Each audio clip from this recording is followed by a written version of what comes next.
Update. Am I the a-hole for marrying my sister's ex? Original post. Me, 27 female, and my sister, 29 female, have been fighting recently for something that I thought got resolved a long time ago. I've debated posting for like a week now, but figured someone not directly involved would be good to hear from. A couple months ago, I married my husband Greg, 29 male, after being together for 4 years. We met each other working at the same office, and I developed this huge crush on him. I was pretty sure he was into me too, so I decided to bring it up to my sister Alicia. Alicia and Greg had dated in middle school when they were both 13-ish, and because it had been so long and at such a young age, I didn't think there would be an issue, but I still wanted to check. I didn't want to accidentally start dating some long-lost love of her life or something, so I thought I would clear the air by asking. She seemed a bit surprised because I don't think she was expecting to hear about her middle school ex-boyfriend randomly so many years later, but after we talked for a bit, she said she didn't really care. So I thought, cool, I have to go ahead. I thanked her and moved on with things, and a little while later, me and Greg got together. It's never seemed to be an issue before recently. We hit all the milestones and she seemed to be happy for us. When I met my family again, they were a bit surprised, but things were fine. My sister was even one of the bridesmaids and seemed happy for me the entire time. Like, I haven't really thought of them dating in forever because it no longer seems relevant. I mean, she has a husband at this point, so it doesn't seem like a middle school boyfriend would be something to dwell on. We were with my family this Christmas, and things were going just as fine as they usually are, until my sister started handing out the presents she had gotten. Now, we don't get each other presents every year, and people in my family typically aren't buying special presents for people they're not close to. So the in-laws don't get screwed or anything, because they didn't buy every individual cousin a gift. But during my wedding planning, she said she wanted to get me something special for my first Christmas as a married woman, and it took me off guard. I looked sort of confused for a second, but I didn't want to be a witch on Christmas, so I just smiled and watched everyone open their gifts. Lots of circumstances could cause someone to not be able to get a gift, so it's fine. But after she finished handing things out, she looked at me and said I wasn't getting anything because I had taken enough. I asked her what she meant because, And she said I didn't have to be so weird to plot to take Greg from her. I'll admit, I had a crush on him when I was 11, but I didn't plan my life around dating him one day. I grabbed her and pulled her into the other room and we started yelling at each other. I definitely said some nasty things, because if she had an issue, why wouldn't she bring that up when I directly asked her? We both wound up leaving my parents' house early and her husband seemed super angry. My mom texted that she was disappointed we fought in Christmas, which, yeah, I get. But it's not like I did it intentionally. She's telling whatever family members will listen about how I stole her boyfriend, and so they're mad at me. And I don't feel like I could be an a-hole, but I also can't tell. Greg's super angry because she's been trying to message him about this, and he doesn't get why this is such an issue. I've tried to speak with her a couple times, and I brought up how I asked her already for permission, but she says I took her off guard. So, am I the a-hole? Now for the top comments. Not the a-hole. Oh, good God. Does sister's husband know that sister is mad about this? You had no way until just now that sister was angry. I would not want to be in her husband's shoes right now. He was there during presents, so he has to be aware. Even though we definitely talked more away from everyone, she made it pretty clear why she was mad while we were still sitting around. That's super embarrassing. No wonder why she's trying so hard to paint you as the bad guy. She's aware she made a huge mistake in the heat of the moment. It's clear that by making everyone believe you're at fault, she's really trying to convince herself this isn't the screw-up of her life. Wait, your sister is 29 and she's accusing you of stealing someone she dated briefly at 13? Despite the fact that she'd clearly moved on, married someone else, and had given you the go-ahead? Not the a-hole. Your sister, however, needs therapy. Not the a-hole. Considering how happy you two are, it's likely that your sister is dissatisfied in her marriage and wishes she had married Greg instead. She believes you stole her happy married life because she observes you leading a contented life. I can't believe this is real, but if it is, then there's something else behind that outburst. Nobody trips out about a middle school boyfriend they didn't think about or talk to for years. There is some other issue bothering her, and you were just the most convenient thing she could blow up on. With her going off on you about Greg, my guess would be some issue between her and her husband. Now that I've seen so many people mention that, that's what I'm thinking. In the morning, I think I'm going to ask my mom if she knows anything that could be going on between Alicia and her husband. They seemed fine before what happened, but so did she. So that's not a great judge on things, I guess. Edit. Just finished talking to my mom. We'll update either tomorrow or the next day. I'm so angry. Now for the full update. Things are pretty tense right now in my family, but less people are mad at me now. A lot of you are correct about the marriage issues between my sister and her husband. The other night, my mom invited me over to talk about what was happening. First, she apologized for telling me she was disappointed. Her and my dad were just upset there was drama on Christmas. I apologized for picking the fight during the gift exchange, because I know I definitely could have waited until later. Her and my sister have been talking a lot the past couple of days. I have yet to talk to her in person. Alicia told my mom that her husband, Chris, had told Alicia that I had been flirting with him and I had seduced him. I would never freaking do that. So this was a pretty big shock to hear. He had never been weird to me, so I had always been cordial, but I am in no way attracted to him. She had told my mom a couple months back that Chris was interested in another woman, but never said who. They had been going to couples counseling to help, and Alicia told my mom it had been helping. We're not sure what caused her to snap at Christmas specifically, since beforehand she told my mom things were getting better. My mom had called her the night after we fought, and that's when my sister told her that I was the person Chris had been talking about. I just don't get why they'd pretend we had been flirting or why she'd even believe it. I've always been open about Greg, and I can't even think of the last time I've spoken to Chris without someone else present. I guess he wanted to avoid responsibility or something, but he didn't have to make that my issue. But the stealing comment she made towards me was because I guess she saw it as once as a coincidence, two as a pattern, and thought I was some evil witch who wanted every guy she had. When my mom called me over, she didn't think I was doing anything with Chris, but still asked to make sure, which really hurt to be honest. It's not like I can prove I'm not doing something, but she believes me at least. Since we've talked, she's been doing damage control on all the relatives, who my sister was telling I was stealing her husband. This whole thing would have been easier if she had just talked to me about it. My mom said she would try to talk to Alicia some more to convince her I'm not trying to steal her husband. Greg's pissed. He's mad at my whole family pretty much, but mostly Alicia and Chris. She texted Greg yesterday, Opie only loves you because you were mine. I guess she doesn't believe my mom. He blocked her after that. I don't know. I was hoping the reason would have been something else. I'm not sure what to do. I don't know if my relationship with her can come back from this, and I refuse to be anywhere near Chris. It's possible your brother-in-law cheated and is using you as a smokescreen to hide it. It is unfortunate your sister chose this route, but that's on her. It is also possible she knows he cheated and who with, and is also using you as a smokescreen. Either way, none of this is on you.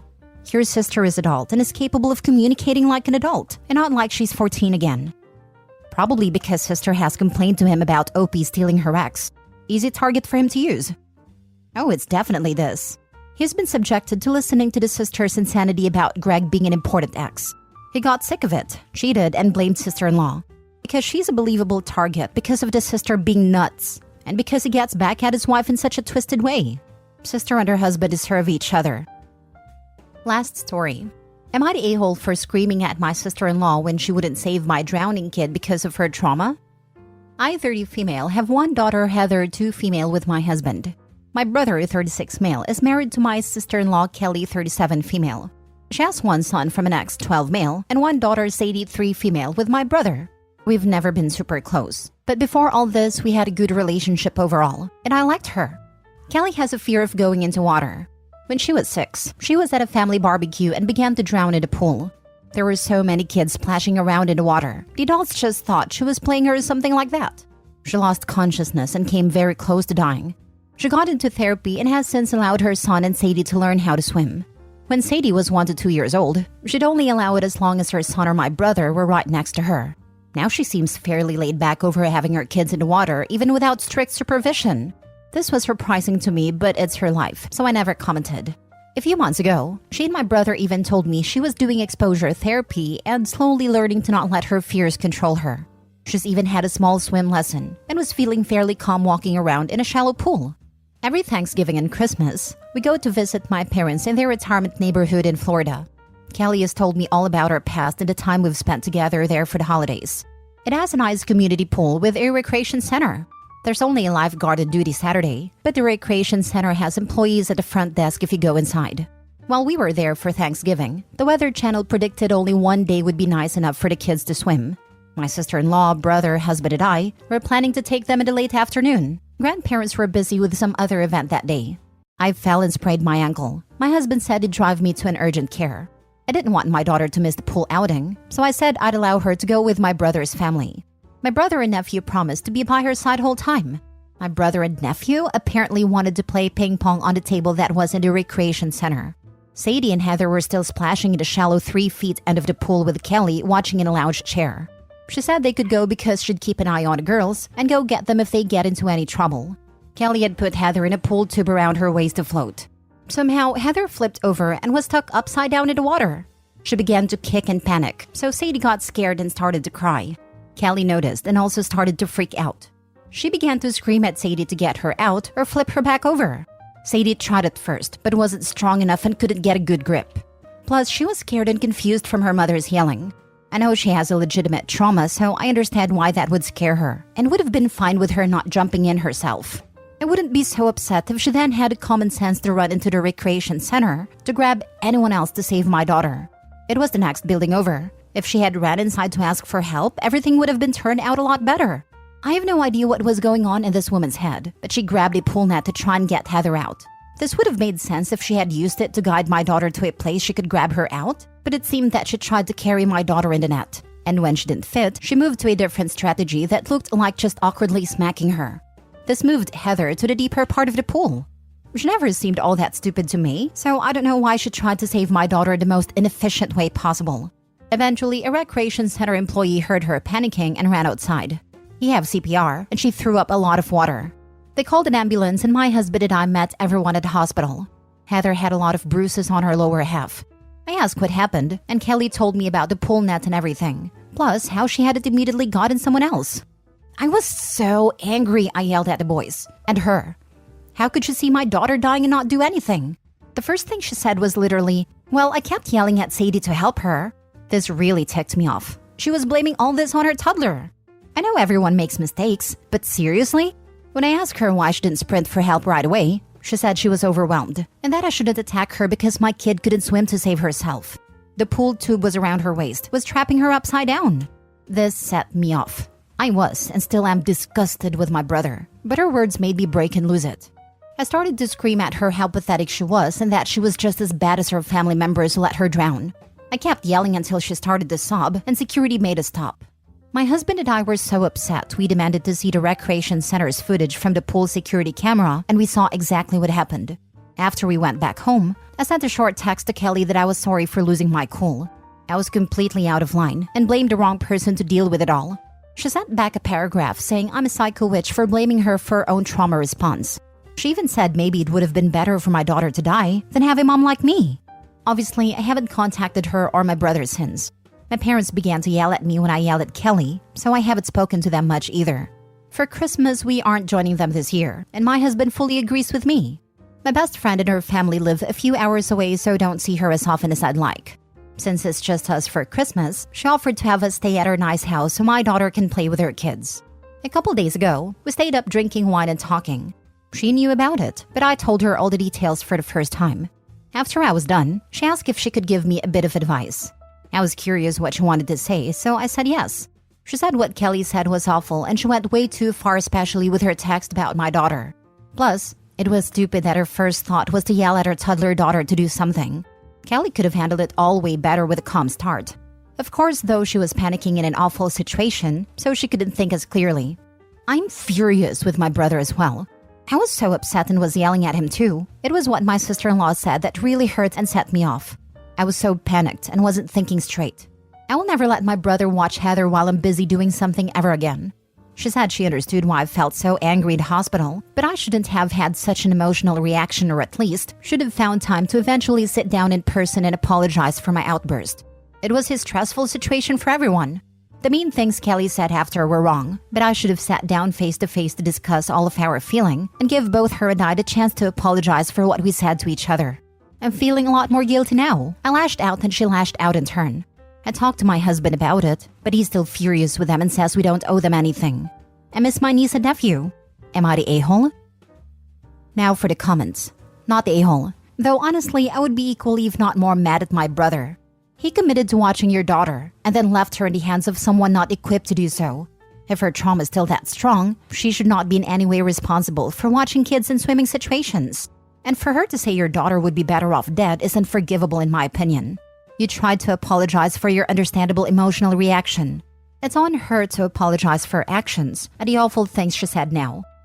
That was the part I found most egregious about this. Sister-in-law's trauma response that almost resulted in a child dying totes okay. But OP's trauma response that led to her yelling at the person who nearly let her child die, absolutely unforgivable. And her daughter was better off dead? This is one of the worst guilt deflections I've ever seen. I blame the brother. He knew his wife are no good when it comes to water. And the dumbass left the kids alone with a person who has a phobia? Who the heck is that stupid? The mother of Heather should get her big pants on and take a freaking serious talk with big bro who don't care about safety. The sister-in-law is equally bad. She must have agreed to watch Heather if this was how it turned out. Then she's screaming at her little kid to save Heather? These two people couldn't be trusted with their own kids, let alone someone else's. Clearly, they don't know or are capable of having any child around water at the very least. OP is not the a-hole, and it is totally understandable that she would lose her mind like this. Kelly needs a big old smack and some counseling, and I wouldn't be talking to her ever again.